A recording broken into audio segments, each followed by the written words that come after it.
mataron la testigo. Fue asesinada. Para que tenga la idea de cuán sería la corrupción que se denunciaba en los tribunales. Y hubo un par de jueces que no me lo permitieron. Entonces, El Tribunal Supremo de Estados Unidos bajó 9-0. Ese mismo policía habla inglés y automáticamente cobra. Poco dinero para el nivel de riesgo que... El que no sabe su historia está condenado a repetirla.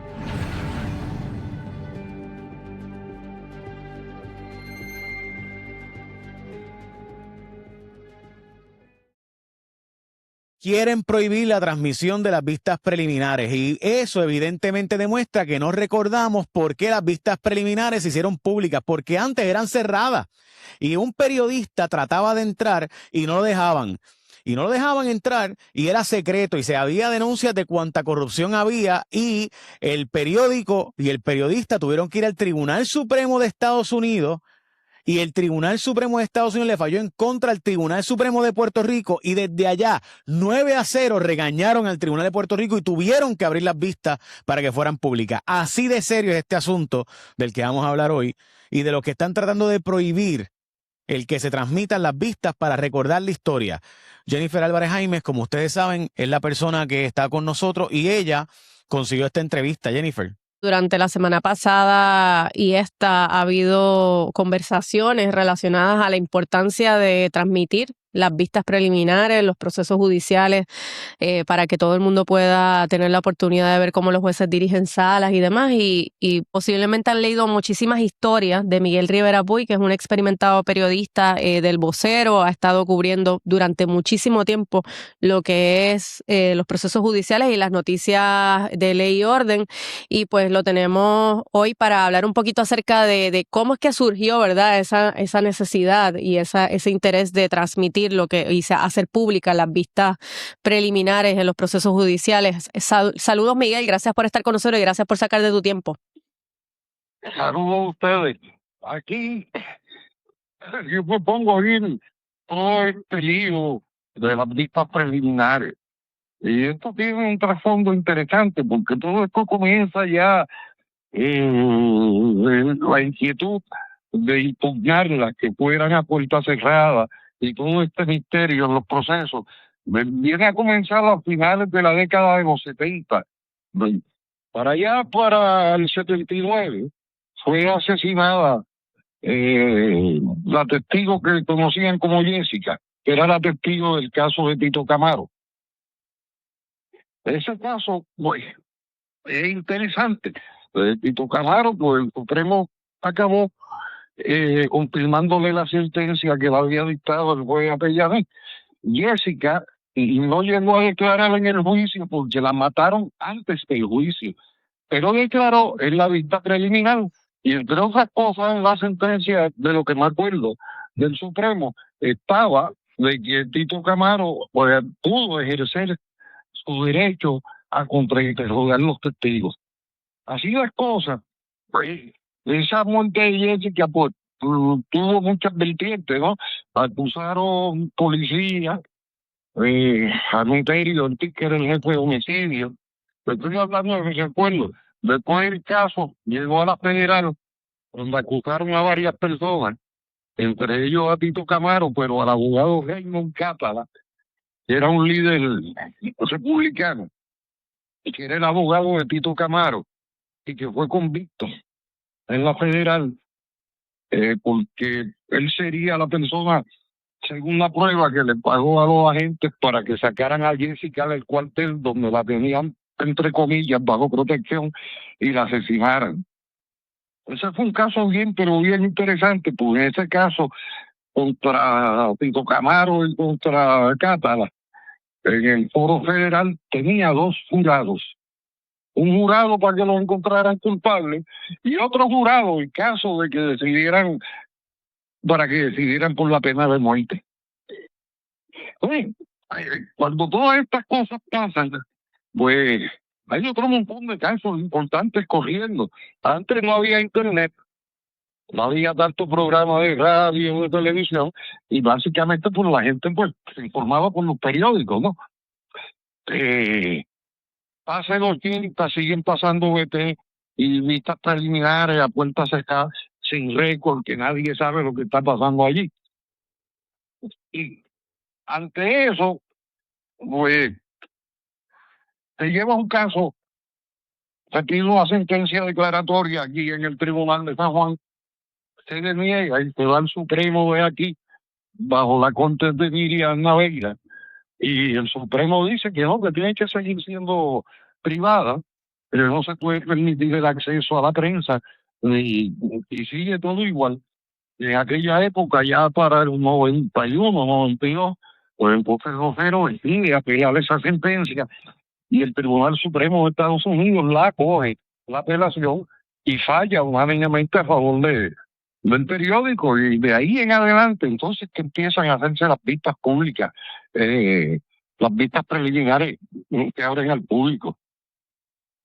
Así que básicamente todo este relato que tú haces es para que se pueda tener en récord que esto fue muchísimo tiempo las vistas preliminares no eran públicas, se abren precisamente por irregularidades en los procesos, y es importante esta conversación ahora porque hay un proyecto, ¿verdad?, que lo que propone es que no se permitan las transmisiones a través de internet de las vistas preliminares. Jay, no sé si tienes alguna pregunta para Miguel. Miguel, discúlpame y gracias por estar disponible. Yo sé que, ¿verdad?, tú eres una persona extremadamente privada por, ¿verdad?, todas las cosas que has trabajado toda tu vida, así que sé que esto es una excepción que estás haciendo y lo aprecio. Te quiero plantear, tu perspectiva entonces es que cerrar las vistas preliminares sería un error. Dejar de transmitirlas. Bueno, no se sabe qué pasaba allí antes, era muy malo. Allí podían llevarme a mí acusado y con todas las pruebas del mundo, y el juez no encontraba causa y nadie podía saber qué fue lo que pasó. Entiendo. Y sí, te escucho. Es una pena. Lo que es una pena, que para los años 90 se llevaron muchos, pero muchos pleitos. Otero llevó muchos pleitos de acceso a información de cosas que interesantes, ¿no? En el caso de los policías hubo dos pleitos donde se resolvió que los policías no tenían derecho a la intimidad cuando uno trataba de averiguar de sus investigaciones administrativas y de los problemas que tenían, que enfrentaban en la agencia, inclusive de sus salarios, ¿no? Y entonces, ¿por qué se llevan todas esas luchas y que se logra un montón de cosas? Después, pues nada, vamos para atrás. Vamos, como, mira, que tanta publicidad, si tú te lees, que tú eres abogado, léete el caso de Tito Camaro, y el Supremo de aquí. Es bien interesante, porque entre otras cosas se va al Supremo con el exceso de publicidad, con ese caso resuelve un montón de cosas de las que hoy se están discutiendo. O sea, nada de lo que se está discutiendo es nuevo, pero ya todo esto se había resuelto. Sí, y de hecho el legislador que es Gabriel Rodríguez Aguiló está planteando que el problema es que le hacemos una mente prehecha al jurado antes de. ¿Cuál es tu perspectiva sobre eso? Bueno, y los jurados, mi experiencia en cubrir tribunales desde el 1977 hasta el 93, todos los días, yo vi cosas geniales a la hora de seleccionar los jurados.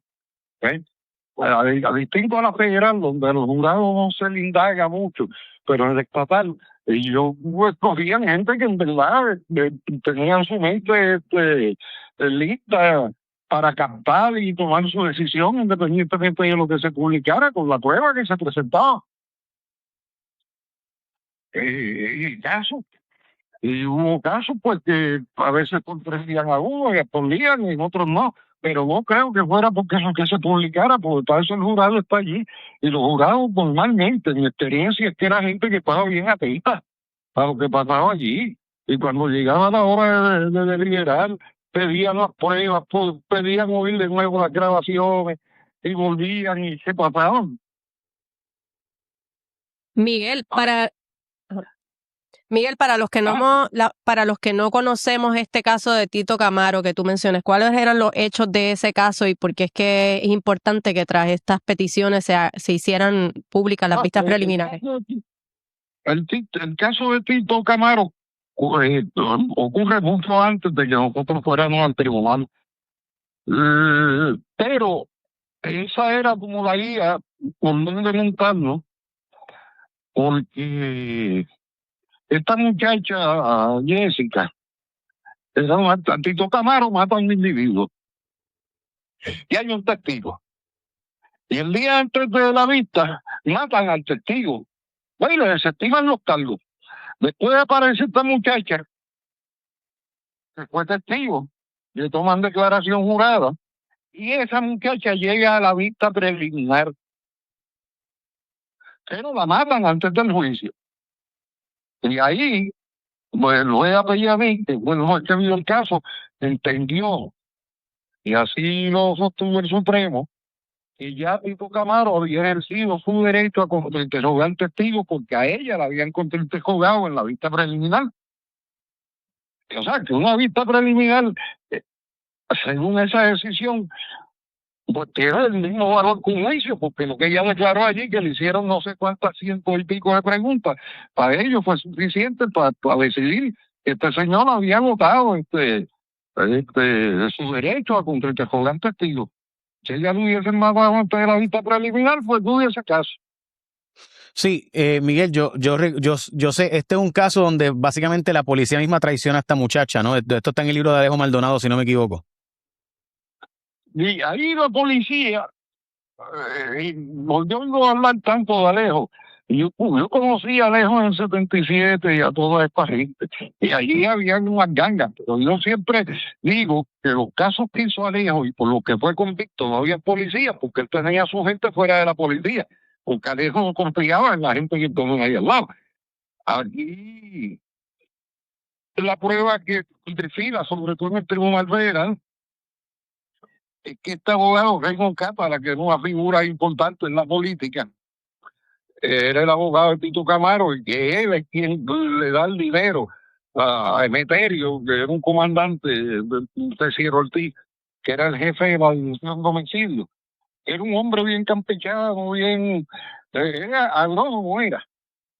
Y era el que dirigía la división de homicidio en aquella época de San Juan, que era una cosa totalmente distinta a la lavadora, era una división de homicidio con 100 y pico de agentes,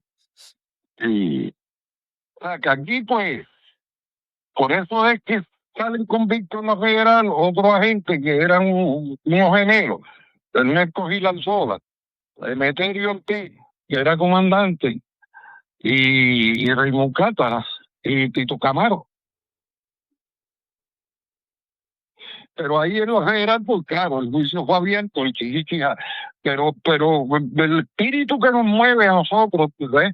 La inquietud esta de que se sigan haciendo estas vistas en privado, pues digo, ven acá, pues sí que la vista preliminar, mira el peso que tiene, que sirvió para la convicción de este individuo. Sí, o sea, básicamente en Puerto Rico había un montón de casos donde en la vista preliminar no había causa por alguna extraña razón y resultaba que después te la llevabas a la federal y pues allí salían convictos. Caso se llama en el Tribunal Supremo de Estados Unidos, que costó un capital. Ese caso costó mucho dinero llevarlo allí. Era bien interesante, pues los briefs y todo eso hay que encuadernarlos como libros y no es otra cosa. Después de eso yo trato de entrar a las vistas preliminares y hubo un par de jueces que no me lo permitieron, entonces fuimos a pedirnos desacato y una vez fuimos a pedirnos desacato contra esos jueces, pues acabó la cosa y ahí salieron las palas. Que no se pueden abrir porque no están preparados públicos, que hay que ponerle bancos, que hay que esto, que ahí pues es un problema de nosotros, la vista tiene que ser pública. Yo estaba en el tribunal y yo no podía entrar a una vista preliminar. Miguel, gracias por estar disponible. Yo, de nuevo, siempre ha sido interesantísimo leerte y gracias por la perspectiva histórica de por qué. Y gracias a ustedes que pues, me da curiosidad porque tú sabes, todo esto es nuevo y nada es nuevo. De acuerdo. Nada es nuevo bajo el sol, dice la palabra del Señor en Eclesiastés capítulo 3. Muchas gracias, Miguel, siempre a tu orden. Bueno, gracias a ustedes. Muchas gracias. Miguel Rivera Puig, del periódico El Vocero, que cuando vean, pues yo nunca lo he visto.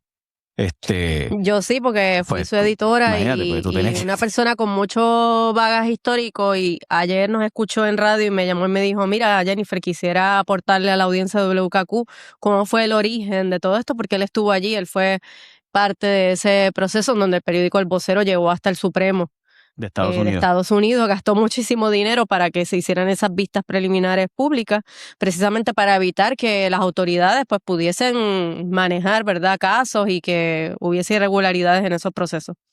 Había en esos tiempos, desgraciadamente, pues hay que decirlo, esa es la historia. Hay un libro que habla de este tema, se llama El juicio de los jueces. Había tanta corrupción en los tribunales y la policía Ujú. que el libro, por si acaso, siempre se me olvida el nombre. Estoy buscando, era el licenciado González Matios, pero se me olvida el nombre. ¿Sería González Matios era? No me acuerdo. Yo lo tengo. Hay bien poquitas copias y siempre que lo veo, Elías González Matios, el mismo, hablaba de barbaridades que ocurrían desgraciadamente en nuestros tribunales y cómo se seleccionaban jueces. Y él fue, ¿verdad?, un miembro de la clase togada por mucho tiempo. Y por si acaso, pues, gracias a Dios, yo creo que hemos pasado esa página de nuestra historia y ha habido mejoría, por lo menos más transparencia. Lo dejo ahí, ¿verdad? Porque pues esa es la historia y hay que leerla para no olvidarla. Pero lo que nos ha dicho Miguel Rivera Puig básicamente es, mira, la razón por la cual esto es público hoy es porque, y por la cual se ha hecho público el proceso, es porque hay un historial de esconder en las vistas preliminares cosas que después supimos que eran cosas de corrupción. O sea, eso son palabras mayores ¿verdad? Y utilizar el tribunal, porque una vez encuentras no causa para alguien, los jueces no tienen ni que explicar por qué hay no causa. Y eso es un poder enorme, enorme. Ujú. Pero a la misma vez es bien peligroso eso de que el pueblo no puede escrutar lo que ocurre ¿verdad?, en esos procesos. Por eso las vistas son públicas, porque desgraciadamente hay un historial. No es de casualidad que de repente se nos ocurrió. Hay un historial ¿verdad?, de casos donde de repente hasta testigos desaparecían. Sí, en este caso que nos ocupa, que es el caso de Elvia Cabrera y de Antonieshka Áviles, en el caso de ambas tienen excelentes abogados de defensa, ¿verdad?, que están comprometidos con sus casos y demás, pero esto es el ejemplo de cómo quizás personas que no tenían una buena representación legal quedaban completamente en las manos de juez sin que hubiese ningún tipo de escrutinio de cómo se toman esas decisiones.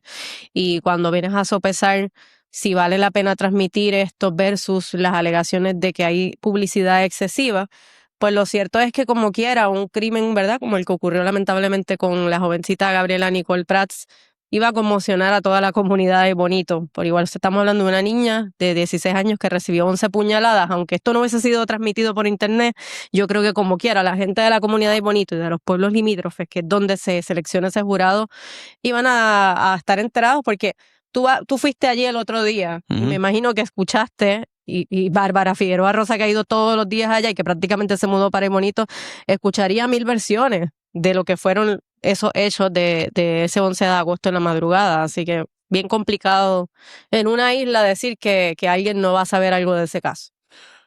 Mira, varias cosas sobre todo esto. Para empezar, la rama judicial requiere el mismo escrutinio que las otras ramas del gobierno.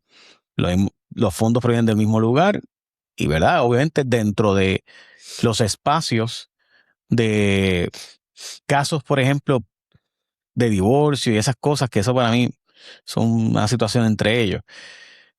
Cerrar la vista, no sé.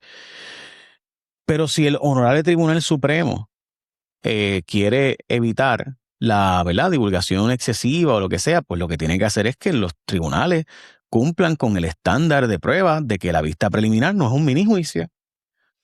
Pero si se permite que los tribunales se conviertan en un mini juicio las vistas de regla 6 y las vistas preliminares, pues entonces ahí casi nunca vamos a ver el juicio, porque los juicios son casi siempre los juicios se llegan a alegaciones preacordadas entre fiscalía y defensa. Porque, de hecho, si tú vieras todos los casos, Jennifer, el sistema colapsaría. El sistema no aguantaría jamás que todos los casos sean por juicio. Casi siempre tú quieres evitar el juicio. ¿Por qué? Porque el sistema colapsa, porque no hay la capacidad de toda la... Imagínate, en Puerto Rico ocurren cerca de 10,000 delitos tipo 1, 7,000 y pico de delitos tipo 1 al año. 7,000 para 300 jueces. Imposible que todos esos vayan a juicio. No se caen. No hay forma de que el sistema pueda ver todos los casos. Tendríamos que tener 4,000 jueces por todos los crímenes que ocurren en este país, entre graves y menos graves, delitos tipo 1, tipo 2, tipo 3 y tipo 4. Pues no habría forma de hacerlo el sistema, así que, y mucho más ahora que son por jurado, que requieren escoger un jurado imparcial de 12, más los suplentes 4 más, porque ahora todo el mundo quiere hacerlo por jurado, porque ahora requiere unanimidad del jurado, que antes no había la unanimidad del jurado. Así que puede haber la esperanza de que uno se tranque y uno te coja pena o uno diga que no. Así que, ¿verdad? Y eso hace cada vez más difícil. Y todavía hay muchos que pensamos que aquí los juicios civiles deberían ser por jurado también. Que en Puerto Rico los juicios civiles no son por jurado, por si acaso. Pero ahí en los estados es así. Es por jurado los juicios civiles. Por eso usted ve los casos de las farmacéuticas que transan porque saben que por jurado las probabilidades de perder son gigantes.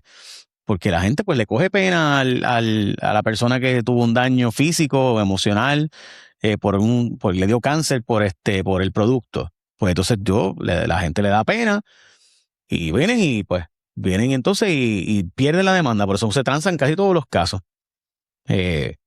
Así que nada, lo digo para que se sepa, ¿verdad? Porque el sistema judicial es el que, dicho eso, la historia está repleta de razones por las cuales se ha pedido que los procesos judiciales sean públicos.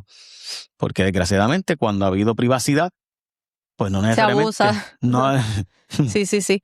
Un detalle aquí, sé que tenemos que hacer la pausa, pero no sé si viste que nos escribieron para aclarar sobre lo que ganan los policías y no, Ujú.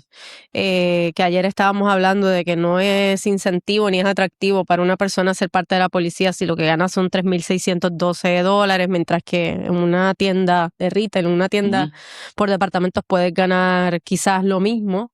En aire acondicionado sin exponer tu vida, ¿verdad? Como quiera, pues aquí nos dicen, no, que en una tienda se ganan 1,880 mensuales, ¿verdad? Ujú. Porque sería el mínimo.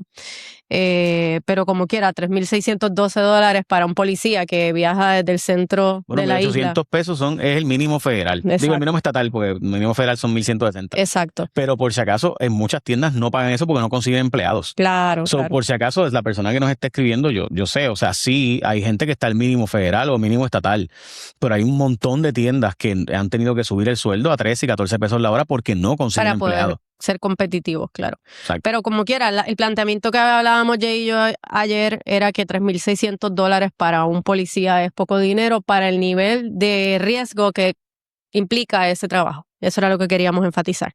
Sí, y obviamente lo que yo planteo es que el Estado no puede, si no me puede garantizar la seguridad, pues tiene que entonces recortar en otras áreas y ahí aumentar, porque la seguridad es lo único que el Estado me tiene que garantizar a mí, porque todo lo demás me lo puedo resolver desde la perspectiva privada, porque los fondos dan hasta donde dan, los recursos son limitados.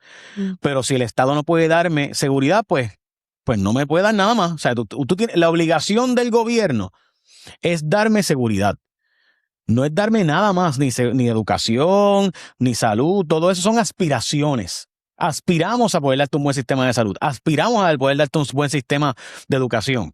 Obvio que todos queremos un buen sistema de educación, pero lo principal es la seguridad. Lo demás lo bregamos cuando los recursos dan. Pero yo no puedo bregar con que estemos hablando de que no hay policías. Todos sabemos que no hay la cantidad de gente que hacen falta, que no hay seguridad, que un viejito está siendo vejado y nadie va a atenderlo. Nadie llega para evitar el crimen, llegan para esclarecer el crimen. Y entonces seguimos como si nada en el país. Pues para eso que no haya gobierno y nos vamos a diverge. Todo el mundo a bregar por lo suyo. Entonces, chévere, pues no me pongan los impuestos. Y yo brego con lo mío. Porque si yo voy a tener que darme mi propia seguridad, yo voy a tener que darme mi propia educación, yo voy a tener que darme mi propia transportación, yo voy a tener que darme todo, mi propia salud. Y tú no, pues entonces, ¿para qué me cobras impuestos?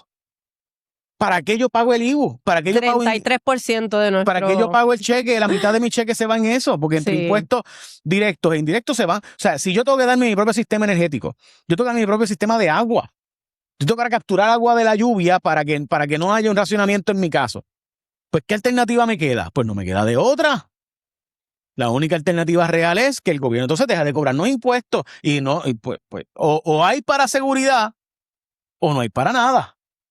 Porque lo demás no bregaremos, haremos homeschooling, todo el mundo hace el dieta y ejercicio, no hay médico, no hay, no bregaremos, pero tiene que haber seguridad. O sea, entonces yo no puedo bregar con que estemos aquí, ahora mismo están peseteando con los policías para conseguir 16 millones más, a ver si conseguimos aumentar el sueldo a 5,000 policías que se quedaron sin aumento, que recibieron $8 de aumento quincenal. Jennifer, te lo juro, o sea, yo no puedo creerlo, es que no puedo bregar. Entonces, ¿qué pasa? Que a todas estas, ese mismo policía habla inglés y automáticamente cobra 80,000 pesos. Porque se va para Baltimore o se va para el FBI. El mismo policía, la misma persona. Entonces, ¿qué sentido tiene? Entonces, menos mal que no hablamos inglés aquí. Porque es que, Se irían todos. o sea, Mira, dato histórico que me dice Rivera Puig, que nos sigue escuchando. Los casos de familia eran públicos hasta el divorcio del juez Rebollo. eso es verdad. Esa es historia. Wow. Ah, no, aquí ha habido unos casos de jueces. ¿Te acuerdas del caso de la viuda que mataron? De una viuda de un juez. Sí. Que echaron la culpa a la mucama. Cierto es. Que allí en Isla Verde, que fue el asesinato de esa señora. Eso fue en Condado. ¿Ah, fue en Condado? Sí, No, fue Isla Verde. ¿Sí? sí. Ah, Ese fue Condado. otro. Ese fue Ah. otro más. ¿Eso fue otro juez? Sí, ese es otro. Estoy confundiendo. Sí, no, ese es otra mucama y otro caso. Ah, ok. Sí. No, ese apartamento es famoso.